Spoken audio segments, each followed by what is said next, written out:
Hey guys, I want to talk to you about the Super Cub today. This is our Super Cub Hunter, and how did we come up with the name Super Cub? Well, the Piper Super Cub airplane will take you anywhere you want to go in the backcountry. They're famous in Alaska and Canada for getting people into places where they probably don't belong. If you're going into those places, this knife is a perfect knife for a survival situation. A lot of our knives are smaller, built lightweight for packing and carrying. But we didn't really have something you could baton wood with and get a little more field crafty with. That Super Cub is 10 inches long. We've had some people asking how does it compare in size to our other knives. So if you have a Blackfoot or you have a Speed Goat, you can measure those knives. See, this knife's 10 inches long, and the blade from the front of the handle to the tip is 5.5 inches. It's 140 thousandths thick on the spine, which is about 20 thousandths thicker than most of our other knives, at least. That gives more strength. Flexibility-wise, you don't have the flexibility. You can pry if you need to a little bit.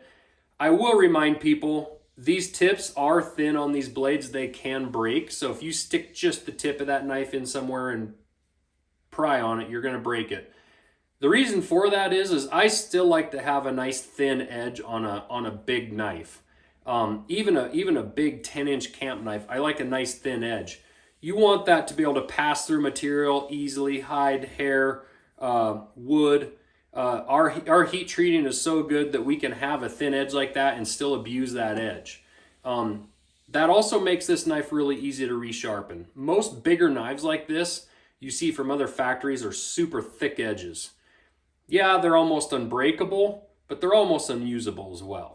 I'd rather use this knife and have an occasional person maybe break off a thin tip when they kind of probably know they were doing something they shouldn't have been anyway. Comes with our standard sheath, horizontal, vertical carry, Kydex sheath. Just a fantastic knife. Good grip on it. It's actually got a guard on it to keep your finger from sliding up the blade. You can also choke up on this blade. A lot of times guys will use them like that. Choke right up and use that tip where they need it, and then back here when they really need leverage and they get after it. So that's our Super Cub Hunter. Enjoy it, guys.